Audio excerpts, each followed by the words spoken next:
가톨릭 신자들이 신앙생활을 하며 느꼈던 알쏭달쏭한 가톨릭 교리와 전례, 교회 상식들을 보다 쉽게 풀어드리는 시간입니다. 슬기로운 신자생활.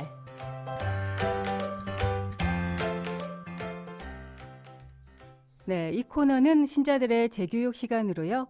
가톨릭 신자들의 궁금증을 함께 살펴봅니다. 신자들의 길잡이가 되주실 두암동 본당의 김계홍 요한 크리소스토모 신부님 나와주셨습니다. 신부님 안녕하세요. 안녕하세요. 네, 박소연 아나운서 여름 휴가로 1년 만에 뵙네요, 신부님. 네, 그렇게 됐네요. 네. 네. 매주 이 시간 저도 공부하는 마음으로 잘 듣고 있는데요. 오늘 이 시간도 잘 듣도록 하겠습니다.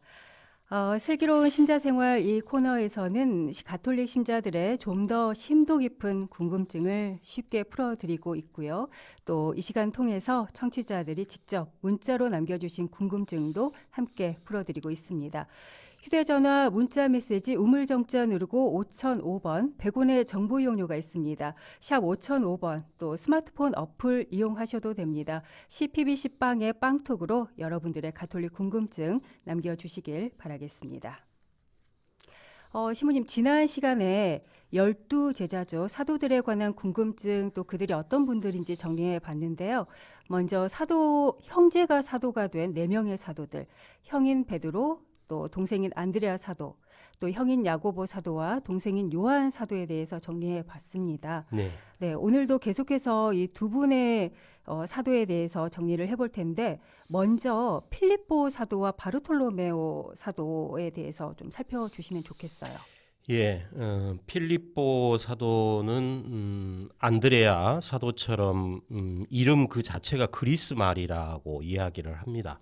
뭐 우리로서는 이름 자체가 그리스 말식 표현인지 또 그 당시에 예수님이나 제자들이 사용했으리라고 이야기되는 아랍말식 표현인지 사실은 알 길은 없죠. 네. 그런데 이제 언어를 이제 전문적으로 연구하는 사람들 표현에 의하면 필립보라는 그 말 자체가 그리스 말식 표현이고 예수님의 12제자 중에서 안드레아 사도하고 함께 12명 중에 2 사도만이 그리스 말식 이름을 가졌다라고 이야기를 하고 있습니다. 아마 그것은 필립보 사도도 그렇고 안드레아 사도도 그렇고 두 분 다 고향이 같습니다. 벳사이다라고 하는 고향인데요. 네네. 이곳은 이제 변경 지역이다 보니까 갈릴레아 지역에서도 이제 북동쪽에 있는 조그마한 마을인데 이곳이 이제 변경 지역이다 보니까 그리스 문화를 많이 접했을 것이고 그래서 아마 필립보 사도나 안드레아 사도 역시도 그리스 문화의 영향을 많이 받았으리라고 추정을 하는 거죠. 네. 요한복음서에 따르면 필립보 사도는 예수님의 부르심을 받은 다음에 나타나엘이라고 하는 사람을 예수님에게 소개를 해서 그 나타나엘도 사도로 부르심을 받도록 한 것으로 우리에게 전해주고 있습니다. 네, 그렇습니다. 또 이제 성경에는 이제 이분에 관한 기록이 거의 없기 때문에 교회의 이제 오랜 전통을 보면 지금 필립보 사도가 예수님에게 소개를 했다라고 방금 말씀드렸던 나타나엘을 교회에서는 바르톨로메오 사도로 이제 짐작을 하고 있을 뿐입니다. 방금 말씀드렸듯이 필립보 사도는 이제 벳사이다 출신이고 그리스 문화의 영향을 받았기 때문에 예수님을 찾아오는 그리스 사람들을 대상으로 아마 통역의 역할도 했었고 중개자 역할도 하지 않았을까 그렇게 또 추측을 하기도 합니다. 그리고 이제 필립보 사도를 우리가 발견할 수 있는 대목은 극히 제한적인데요. 요한복음에 보면 5,000명을 배불리 먹이신 기적 이야기에서 예수님께서 이 사람들을 어떻게 먹일 수 있겠느냐라고 이제 걱정하시는 대목에서 필립보 사도가 상당히 재치 있는 어떻게 보면 상당히 회전이 빠른 대답을 하죠. 네. 200데나리오너치가 있어야 됩니다. 이렇게 이제 대답을 하는 대목에서 우리가 필립보 사도를 발견할 수 있을 것 같습니다. 네. 그 다음에 이제 바르톨로메오 사도인데요. 방금 말씀드렸던 것처럼 나타나엘이 아마 바르톨로메오 사도이지 않을까 이렇게 이제 추측만 할 뿐인데요. 특이하게도 이분의 이름에서는 아버지의 이름이 나옵니다. 앞에가 바르라고 표현이 돼 있잖아요. 네. 그럼 아람어에서 이 바르라고 하는 말은 누구누구의 아들이다. 이제 이런 뜻으로 통용이 되는 것이기 때문에 본인의 이름보다는 누구누구의 아들 이렇게 지금 표현이 돼 있는 거죠. 그러니까 바르 톨로메오의 아들이다. 아들. 이렇게 이제 해석을 해볼 수 있겠습니다. 네. 신약 성경에서 이제 바르톨로메오 사도에 대한 증언 역시도 제자들의 명단을 전하는 대목 이외에서는 거의 발견을 할 수가 없죠. 이제 방금 말씀드렸던 것처럼 나타나엘이라고 하는 사람이 바르톨로메오 사도라고 우리가 짐작을 하고 이 짐작이 맞다면 아마도 이 바르톨로메오 사도는 카나 출신이었을 것으로 추정을 합니다. 나타나엘이 카나 사람이었기 때문에요. 그렇다면 카나 그러면 우리들에게 굉장히 익숙한 지명이죠. 예수님께서 카나 혼인잔치에 가셔서 물을 술로 변화시켰던 기적을 일으키신 장소잖아요. 네. 그래서 아마도 바르톨로메오 사도는 예수님께서 그 카나 혼인잔치에서 첫 번째 표징을 일으키실 때 그 현장에 있었지도 않았을까 이렇게 이제 또 추정을 하는 거죠. 단순히 필리포 사도가 한순간에 소개하고 곧바로 제자가 됐을 리는 만무하니까 아마 바르톨로메오 사도도 오랫동안 예수님의 여러 가지 행적을 지켜보다가 필리포가 기회를 만들어 주니까 예수님의 사도로 부르심을 받은 것이 아닌가라고 이제 생각을 합니다. 네. 또 이제 그 재미있는 것은 아마 미켈란젤로가 그린 최후의 심판이라고 하는 벽화들은 대부분 다 잘 알고 계실 겁니다. 네. 그 벽화의 내용에 보면 가장 중앙에 아주 건장한 체격의 그리스도가 자리를 잡고 있고 그 그리스도의 왼발 밑에 한 사람이 그려져 있는데요.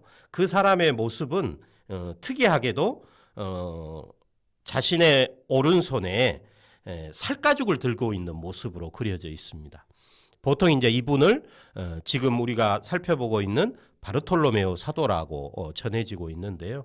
바르톨로메오 사도는 이제 교회 전승에 의하면 산채로 살가죽이 벗겨지는 형벌로 순교하신 것으로 되어 있습니다. 네. 그래서 이제 아마 미켈란젤로가 그런 전승의 영향을 받아서 바르톨로메오 사도를 그러한 모습으로 그린 것으로 추정을 하는 거죠. 오른손에는 자신의 살가죽을 들고 있고 왼손으로 이제 오른손에는 칼을 들고 있고 왼손에는 자신의 살가죽을 들고 있는 거죠.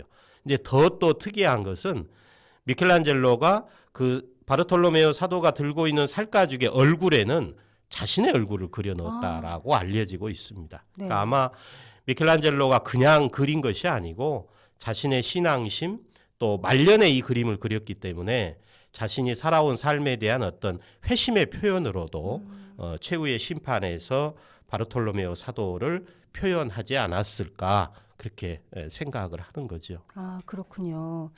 그리고 지난주 토요일이 이 토마스 사도 예, 축일이기도 그렇습니다. 했습니다. 예. 이 토마스 사도는 어떤 분인지도 궁금해하신 분이요. 예. 토마스 사도는 이제 이분도 이름 자체가 쌍둥이라는 뜻입니다. 네. 그러니까 실제 쌍둥이였는지 아니면 이름만 쌍둥이였는지 그거는 이제 알 길이 없지만 어쨌든 이름 자체는 히브리 말에서 쌍둥이라는 뜻을 갖고 있는 게 토마스라는 이름이라고 알려지고 있습니다. 공관복음서에서는 12사도의 명단 외에는 토마스 사도의 활동이 전혀 나오지를 않는데 이제 그 유명한 요한복음서에서는 이제 토마스 사도가 굉장히 중요한 역할을 하게 되는 거죠. 특히 이제 요한복음서에서는 토마스 사도를 다룰 때마다 항상 앞에 형용사를 붙입니다. 쌍둥이라고 불리는 이걸 꼭 붙여 놓습니다. 네. 그러니까 아마 그 시대에도 토마스는 이름 때문이었는지 아니면 실제로 다른 형제가 있었는지는 모르겠지만 쌍둥이라고 불렸다라고 하는 것은 분명한데요. 부활하신 예수님께서 티베리아 호숫가에서 7 사도에게 나타나신 내용을 요한복음서가 전합니다.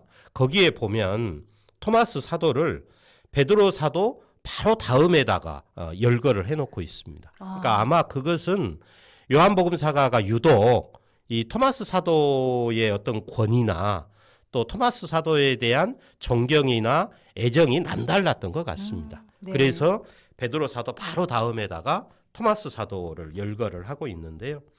뭐 우리가 다 잘 아는 것처럼 예수님의 유명한 말씀이죠. 나는 길이요 진리요 생명이다. 이 말씀을 유도해낸 사도가 토마스 사도이기도 하고 또 부활하신 예수님을 자기 눈으로 직접 보지 못했다라고 해서 예수님이 다시 한번 나타나게끔 했었던 그런 또 장본인이기도 한데 더 중요한 것은 토마스 사도가 그랬음에도 불구하고 사실은 베드로 사도보다도 더 심오한 탁월한 신앙 고백을 했다는 거죠.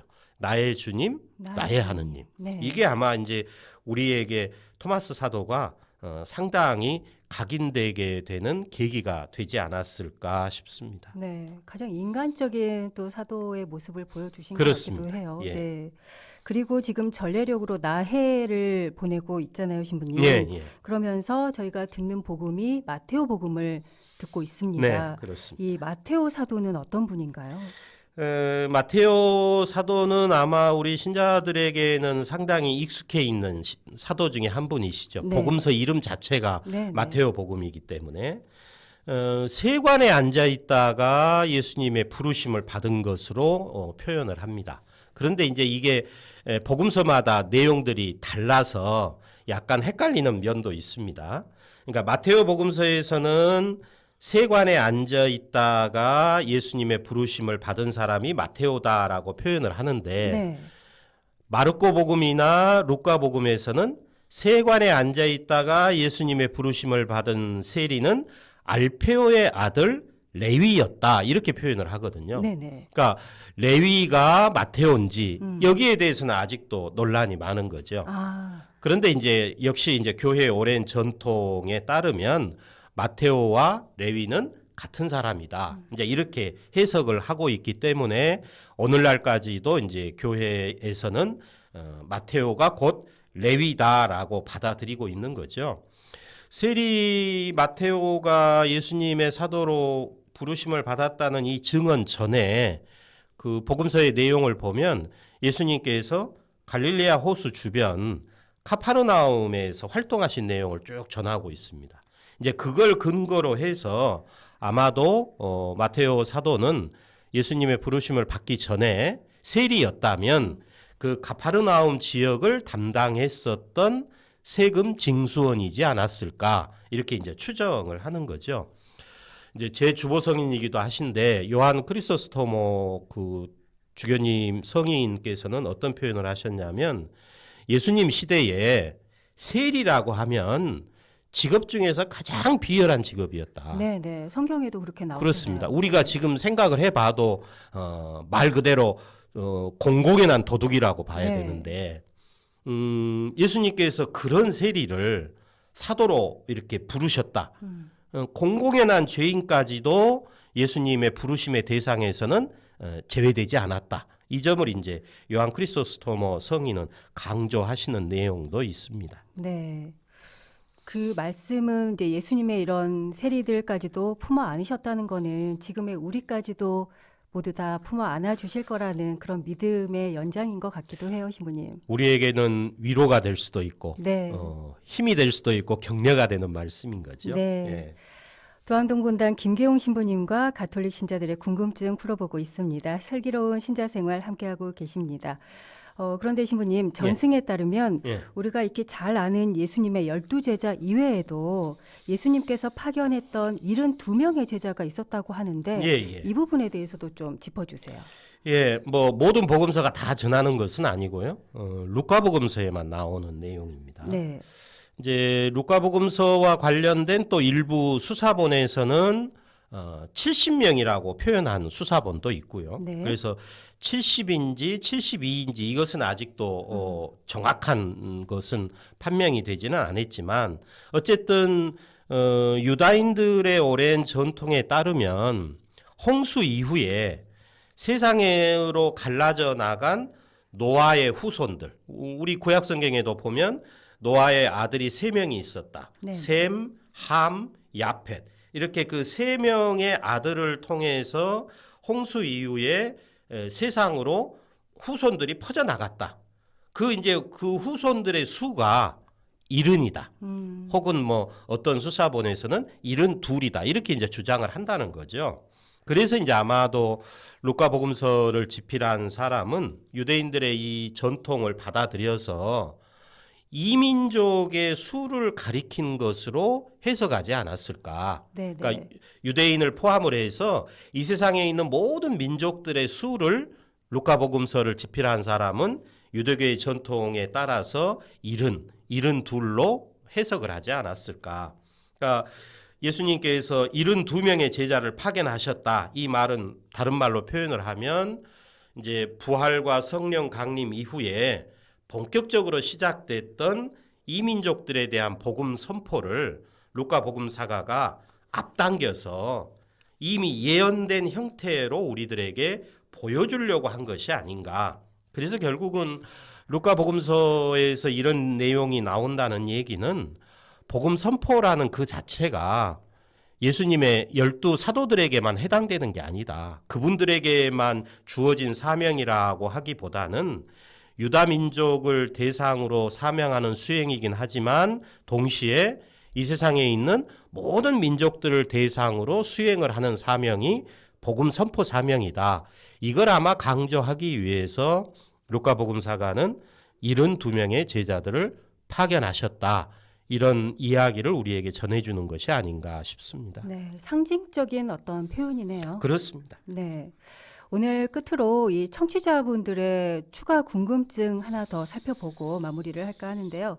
지난달이 예수 성심 성월이었잖아요, 네, 셰프님. 그때 이런 궁금증이 있었어요. 성체 거동에 대해서 이야기를 나눴을 때 세계 성체 대회에 대해서 좀 궁금합니다. 이런 내용이 있었는데 세계 성체 대회란 어떤 행사인지 신부님께서 좀 이 시간에 소개를 해주시면 좋겠어요. 예, 몇 주 전에 이제 우리가 성체 거동에 대한 이야기를 나눈 적이 있는데요. 네. 성체 거동이라고 하는 것은 말씀드린 것처럼 성체 조배와 성체 강복을 포함해서 행렬이 중심이 되는 신심 행사이거든요. 네네. 이 행렬의 차원을 이제 넘어서서 어떤 대형 집회의 수준으로까지 발전한 신심 행사가 성체 대회다. 이렇게 이제 해석을 하시면 되겠습니다. 그래서 지역교회 같은 어떤 지역이나 또는 같은 나라 또 세계 각국의 교회들을 초대를 해서 성체의 신비를 새기고 실천하고자 하는 어떤 주제를 정하고 사랑과 일치의 유대 안에서 성체 신비를 공적으로 경배하는 행사라고 할 수 있는 거죠. 네. 이 성체 대회는 1881년에 프랑스에서 시작된 것으로 알려지고 있습니다. 그리고 이제 해마다 유럽 교회를 중심으로 이제 순회를 하면서 열리다가 두 차례의 세계 대전으로 이제 잠시 중단되기도 했고요. 그리고 이제 1922년에 로마에서 이제 26차 대회를 열면서 앞으로는 세계 성체 대회를 2년 주기로 열자 이렇게 이제 결정을 하기도 했다는 것입니다. 우리 이제 아시아 대륙에서는 1937년에 마닐라에서 처음으로 33차 대회가 열렸고요. 네. 우리나라에서는 기억하시는 분들이 계실 겁니다. 1989년에 제44차 서울 성체 대회를 열었던 거죠. 네.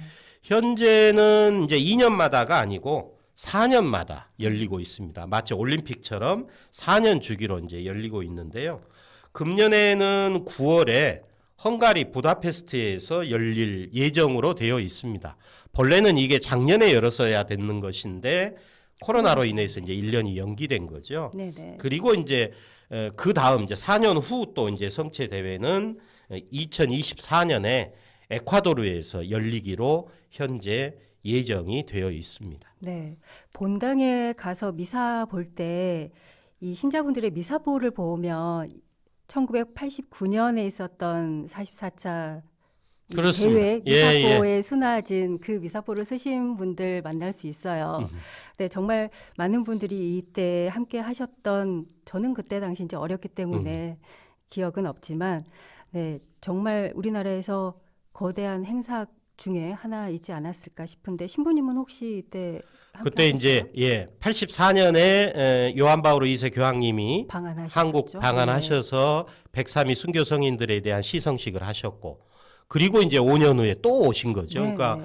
교황님이 우리나라에 두 번이나 같은 교황이 두 번이나 오셔서 큰 대회를 치렀다라고 하는 것이 저에게도 굉장히 인상 깊게 남아 있고, 방금 말씀하신 것처럼 그 당시에 성체 대회를 상징하는 문장으로 사용했던 십자가, 어떻게 보면 굉장히 한국적인 이미지잖아요. 네. 그것이 이제 오늘날 한국 천주교회를 상징하는 또 다른 지금 표지물로 우리가 계속해서 지금 사용을 하고 있죠. 네.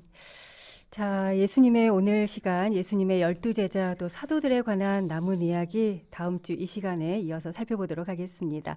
시모님 오늘 좋은 말씀 잘 들었습니다. 고맙습니다. 감사합니다. 네.